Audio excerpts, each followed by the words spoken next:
At Progressive, we know there's nothing like the feeling of riding a motorcycle with your crew on the open road. That symphony of engines roaring in perfect harmony. It's a feeling that would be impossible to recreate on the radio. Until now. Hit it, Jerry.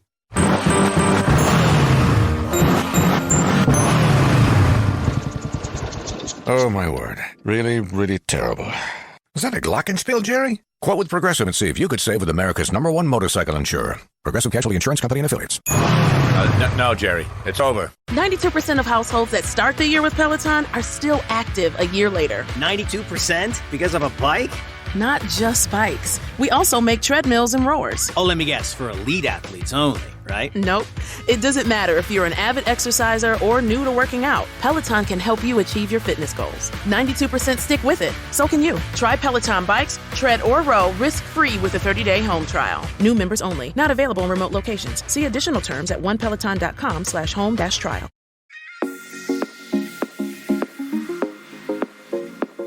I'm Emily Elizabeth, and I'm the host of the What Fulfills You podcast, a show for and about individuals always seeking to be their best selves.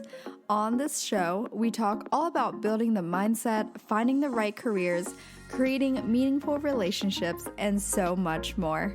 Welcome to the What Fulfills You podcast. Hello everyone. Welcome back to another episode of the What Fulfills You podcast. My name is Emily Elizabeth. I'm your host, and on today's episode, I'm going to be chatting with you guys solo, and I really wanted to share some open, raw thoughts that I feel like would be very helpful, especially when I think of myself at the age of 20 or 21. And although this was something I learned directly on my own, kind of not really out of much options, but just doing and living through it, it's also something I realized that fortunately a lot of people don't have to deal with at a younger age, and there's a lot of pros and cons to that. So I guess I'll add for context, I feel like I grew up in a fast and mature way, which benefits me in a lot of different aspects, but also from my perspective has kind of put me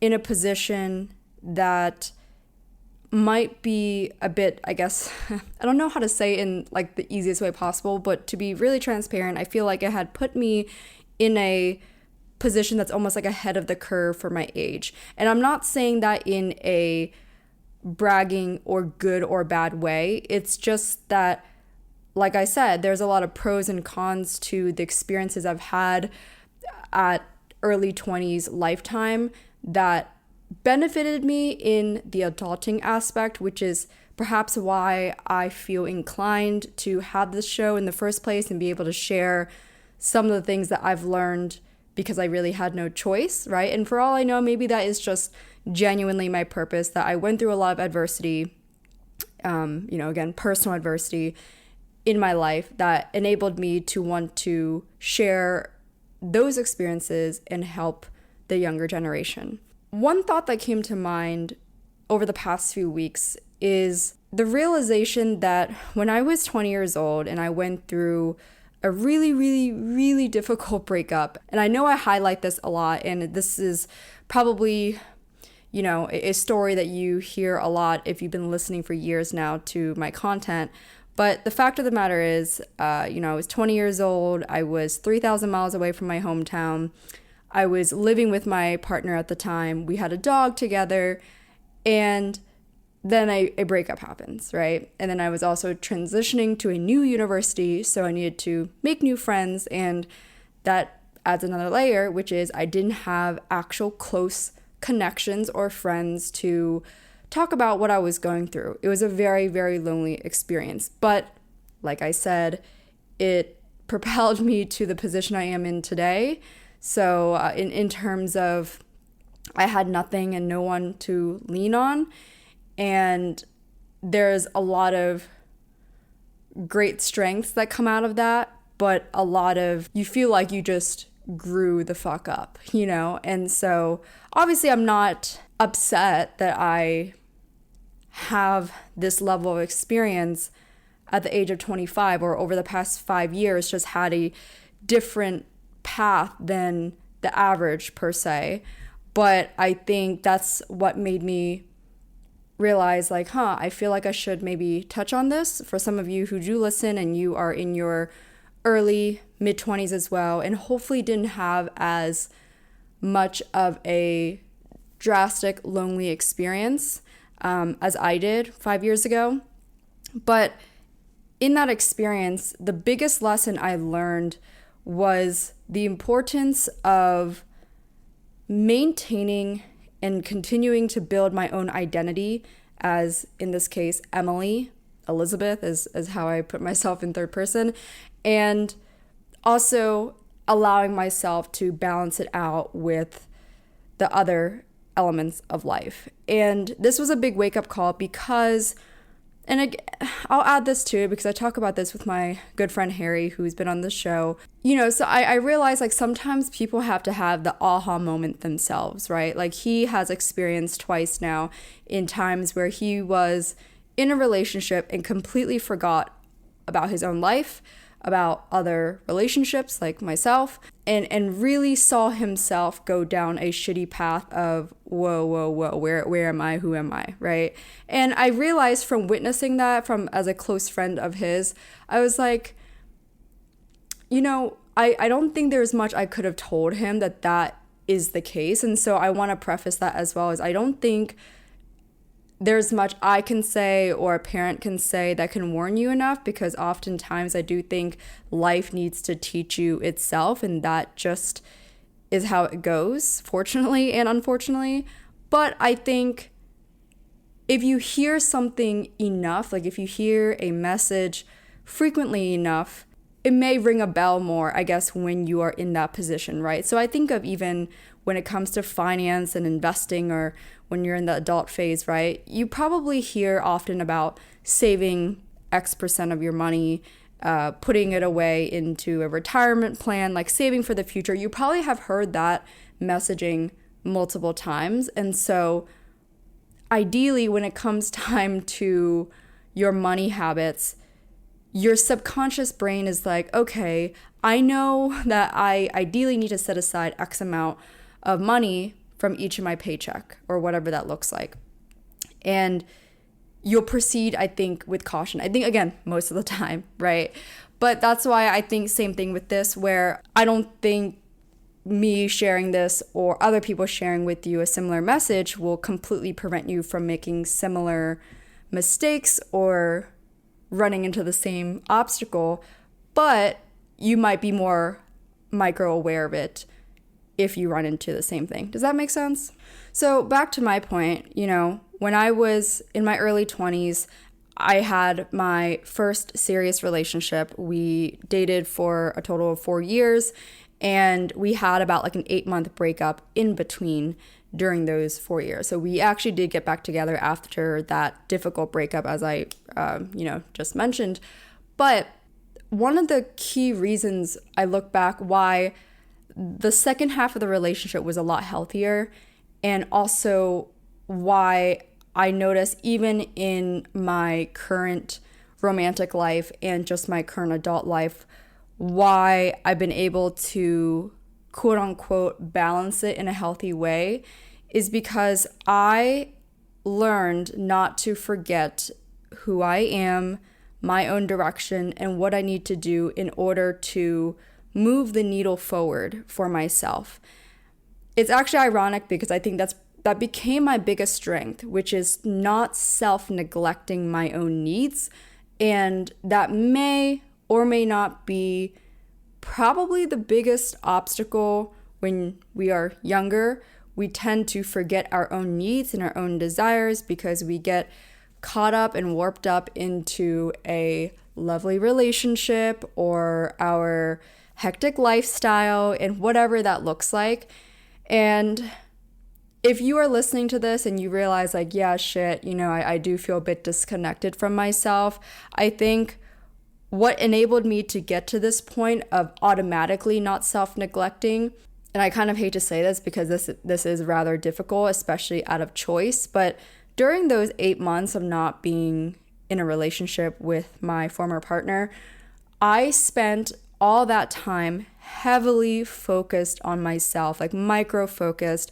I didn't go out to much parties or, college events. Back then, I was a junior in college. I really, really just invested in myself. And I will add this too. It was interesting because I remember even at that time, my ex-partner, he said to me, after he broke up with me, he said, you need to go and find something to focus on again. And that stuck with me. He said, like skating, that used to be your thing. Like find something like that again. Because maybe he was subconsciously feeling like I had put too much of my eggs and my energy into the relationship and didn't find balance. And that, I will say, is a very true statement. And again, I would argue, especially when you're younger and lack the experience or lack hearing comforting and wise advice from people you trust, you might not realize it during the moment. So I remember I truly was like, yeah, like who is Emily? Like who is she outside of this relationship? Because once that relationship ended, I really felt like I lost a big part of me. And that was alarming because I'm like, hold up, you're not supposed to feel like this after a relationship, right? Like, of course you're supposed to feel sad and, disappointed. There's those natural emotions, but to feel the level of emptiness I felt was alarming. And so I'll give it in my personal example. It was true in terms of prior to college, my energy was spent in skating and tennis. I was a former competitive athlete. I spent most of my hours doing that outside of my fun social life. It was skating and tennis, being an athlete, competing, working out, all that good stuff.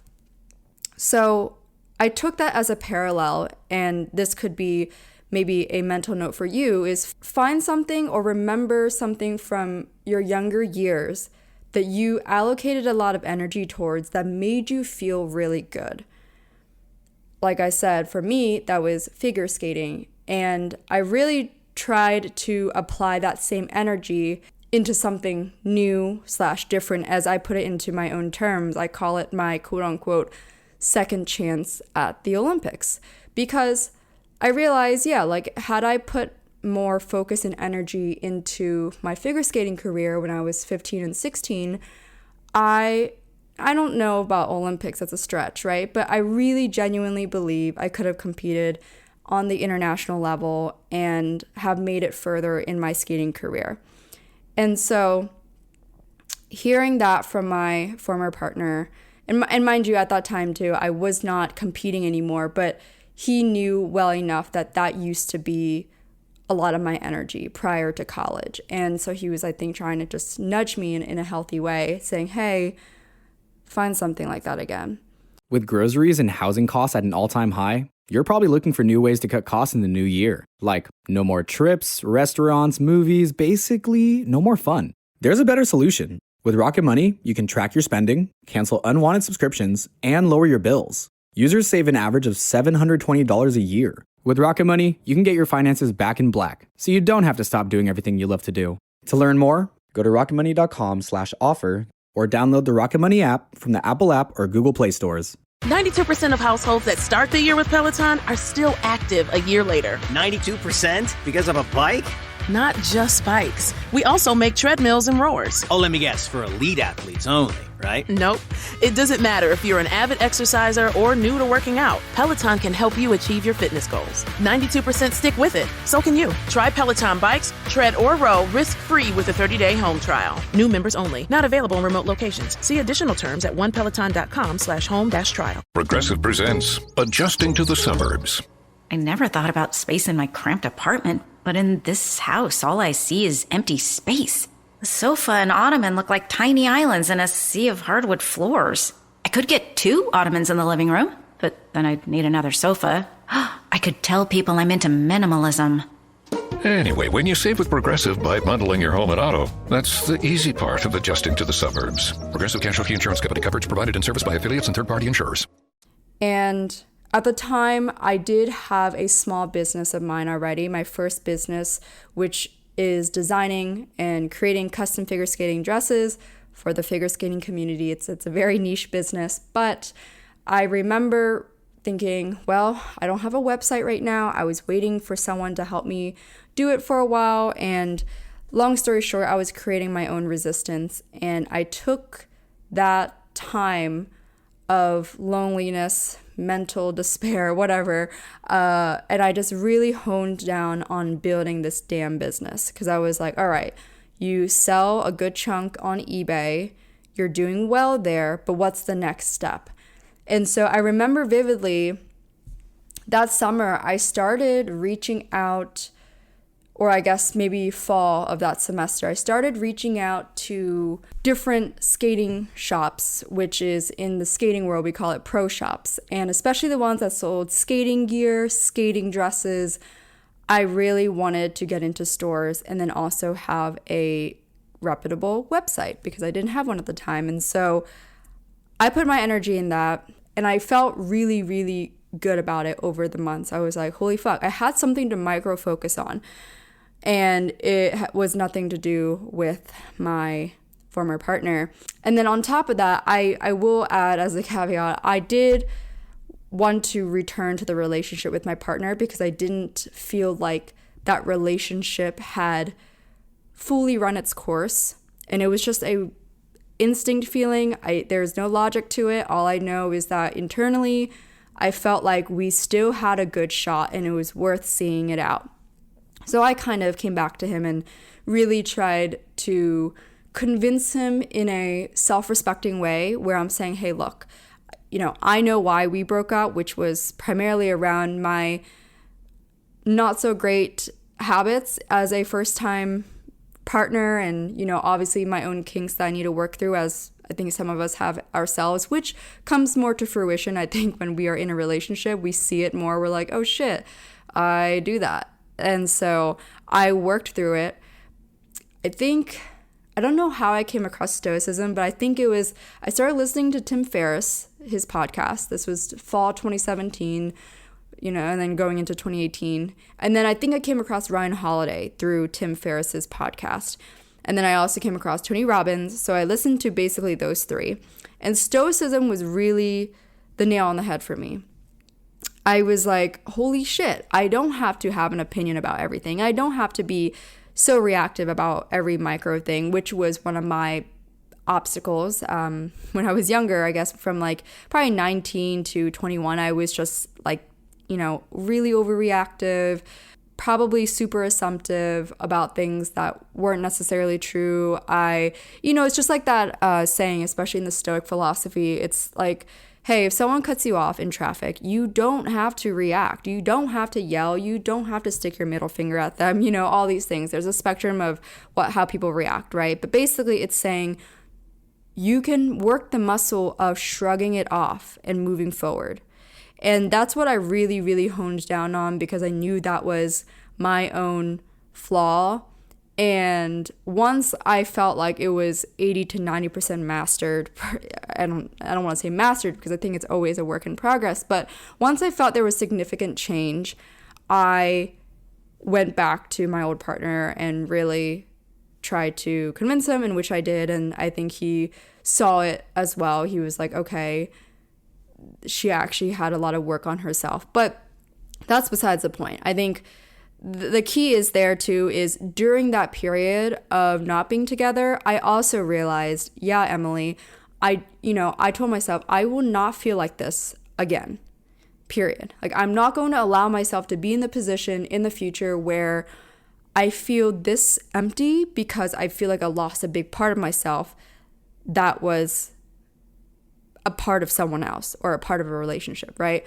Now, I do want to add as a note too, having been in love twice, you do lose a part of yourself if if a relationship ends where you are or were in love with that person. There is a part of you that really dies, but my distinction was seeing that I had like nothing else going for me, which might be hard to imagine if you have listened to me for a while. You might find it hard to fathom that I genuinely did not have anything going for me after that relationship or during that initial period of breakup. But having observed that from myself and having felt that emptiness, I was like, we can't go back to this. And so I share that because I think, which kind of goes back to my point too, in that sometimes maybe you just have to have that aha moment yourself and have to, unfortunately, go through the difficult emotions and adversity that comes with that territory in order to get what I'm saying. But I think the best thing I can do is to share my realization that, in your early 20s, there will be times where you are just floating and cruising and going through the motions, and you're kind of maybe a little lost, but you have a slight sense of direction, but still a bit lost, right? And maybe you're like, I really just don't know where to start. I don't know how to invest myself because I don't really know what I want to do. Because but here's the thing, like at the time I didn't really know what I wanted to do either. I was only 20 years old as a junior in college, but I did know that I wanted to piece together Emily again, right? So that's why I came back to the root of what made me feel really, really good and excited and made me feel like I had a sense of progress before college. Like I tried to draw parallels and then like replicate that feeling, right? So it doesn't mean that I was replicating going back to compete again, although that was a question at some point actually when I was 20 years old. I had a coach who proposed the idea, and it was a whole process. But nonetheless, I was like, I think my time's up, unfortunately, as much as I wanted to say yes. But I think having that to compare to, that excitement and that feeling of progress that I made in figure skating, I was like, okay, I want to build that. So for me, it was small things. I want to add this as a preface as well, which is you have to start with small things and like build over time, like layers of cake, right? So for me, that started with, okay, what am I going to do after college? Like, what can I start today to like start building towards something, right? Just move the needle forward. So that was building my website, building my e-commerce, and getting that up and going. The second layer to that was my meaningful friendships and connections. At the time, I was at a new university. I had little to none. And if I had friendships and relationships, they were pretty surface level. And even at that time, I was very, very careful and mindful with where I enabled my energy to go. And so I mentioned this in way past episodes before, but if I came across someone that I was hanging out with and we were vibing, but then over time I saw maybe a disconnect in values or the way we like to spend our time, I allowed myself to take a step back. And because I was thinking really long term in the sense of who do I want in my life in the future? Could I see this person as a bridesmaid? And that sounds like a stretch, but if you cycle through people really easily and really fast, you start to get exhausted and your energy starts to feel drained. So just observe how you feel around each person, right? Or around people. So that was really important to me. Building meaningful connections, having people I trust that I can go to for conversations, for advice, for deeper topics, whatever that looks like. And then besides just building up those two, right? So my relationships and kind of the direction of what I would do, for the rest of my life per se, or at least like the start of it, right? Career-wise. I also really put a focus on personal spiritual growth. So I put that into, okay, my mind and my body. That's how I separate it. So spiritually, I was really investing my time into Stoic philosophy. In my recent months of like the last half of 2022, I really invested a lot of time in mindfulness, which I've talked about on previous episodes. And on the physical aspect, I think that's a given. But for me, I was like, I want to always feel and look like I'm in top-notch shape. And we hear this a lot in habit books and things like that, but it's just a lot harder to jump back to your equilibrium if you let yourself slide off too far. So, it's better to just maintain it habitually every single day or a couple times a week, whatever that frequency looks like for you, versus trying to do chunks of heavy, all right, I'm going to get my ass together like every new year. You know what I mean? Just do it like 20 minutes a day. Like even for me today, I didn't have excessive amount of time. I just came back from a weekend trip in DC, and so I knew I needed to catch up on some work, cleaning my apartment, but I was like, you gotta get a workout in. So I shortened everything. I only did like 10 minutes of cardio, which was like uphill on the treadmill. And then I did weights. I did, a little bit of legs, a little bit of arms, and I probably spent like 35 minutes in the gym. But sometimes I will do an hour, so I'll do more cardio. Sometimes I will do even less. Like if I only have time for weights and I know I need to do weights that day, I will go straight to the gym and I'll even do like 15 minutes. So I might only do arms, or I might only do legs, or I could do both and just do 15 minutes, right? So finding a way to make it an everyday habit or a consistent habit in your life will also help build that out. And, I would say just my biggest message with this is be really mindful of how you take care of yourself in the process of new things coming into your life. That is in romantic relationships especially. I would say that applies for both men and women. Again, like I said, my friend Harry, he has, not that this is personal to him, I know he doesn't mind that I share this, but just that he has found it a struggle in his initial relationships where he completely neglected his normal lifestyle, his maintaining friendships. And I was patient enough to be like, I know he's gonna recognize it. So sometimes if you are maybe the friend in this case and you're witnessing your friend go through that,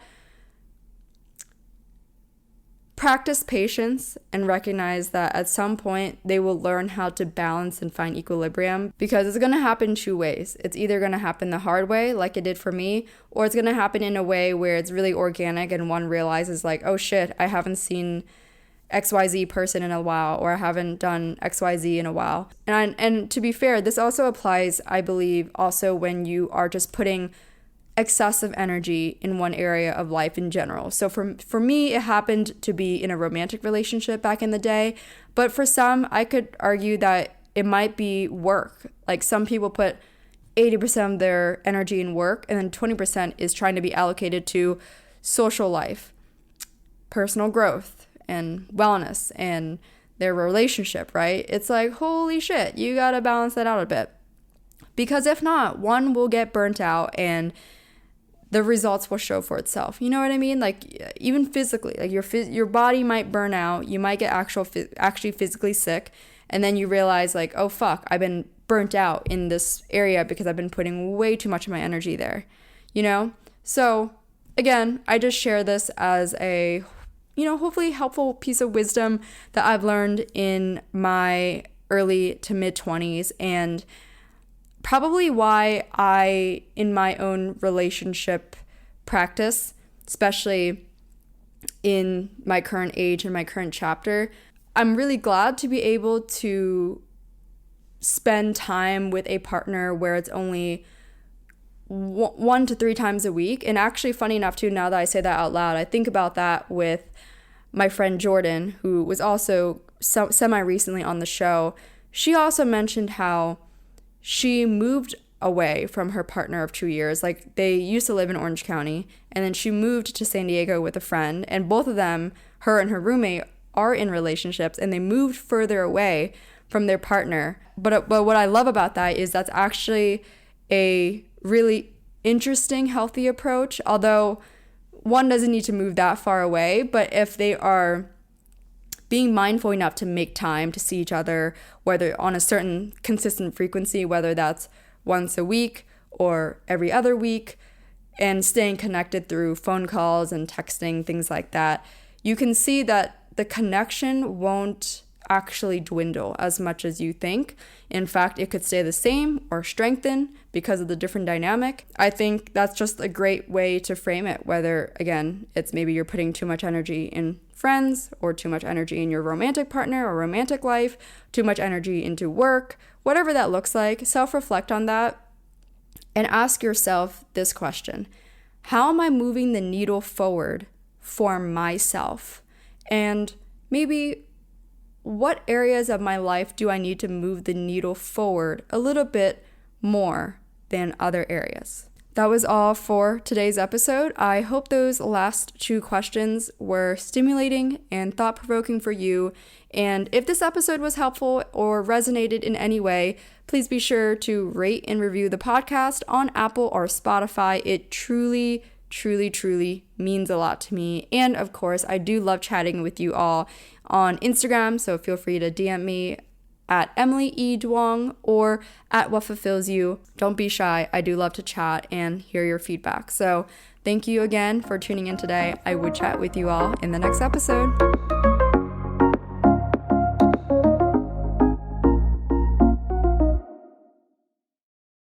Progressive is America's #1 motorcycle insurer, so we understand motorcycles. No, really, we have a bike translator. Okay, so this bike feels like he's capable of a little more than just trips to the convenience store. Oh, also, he wants to let you know that you can buy a gallon of ice cream instead of a pint every time. Those are his words. So he said roughly like, blink the last wheel. It doesn't really translate, but the way he said it was super funny. Get 24/7 roadside assistance with Progressive. Progressive Casualty Insurance Company and affiliates. Roadside assistance subject to policy terms and limits and may require comprehensive coverage. 92% of households that start the year with Peloton are still active a year later. 92% because of a bike? Not just bikes. We also make treadmills and rowers. Oh, let me guess, for elite athletes only, right? Nope. It doesn't matter if you're an avid exerciser or new to working out. Peloton can help you achieve your fitness goals. 92% stick with it. So can you. Try Peloton bikes, tread or row risk-free with a 30-day home trial. New members only. Not available in remote locations. See additional terms at onepeloton.com/home-trial. With groceries and housing costs at an all-time high, you're probably looking for ways to cut costs in the new year, like no more trips, restaurants, movies, basically no more fun. There's a better solution. With Rocket Money, you can track your spending, cancel unwanted subscriptions, and lower your bills. Users save an average of $720 a year. With Rocket Money, you can get your finances back in black, so you don't have to stop doing everything you love to do. To learn more, go to rocketmoney.com/offer. Or download the Rocket Money app from the Apple app or Google Play stores. With Tim Hortons 2 hot breakfast sandwiches for $6 deal, you can mix and match your favorites. Mix and match between savory sausage or naturally hickory smoked bacon. Mix and match between an English muffin or flaky biscuit. Any 2 served with a freshly cracked egg and melted cheese. You can even mix and match how you share it. 1 for you, 1 for them, 2 for them, or 2 just for you. There's no wrong way to mix and match this tasty deal. 2 breakfast sandwiches for just $6. It's time for Tim's. Limited time at participating U.S. restaurants. Single item at regular price. Modifications and tax extra. Additional terms apply.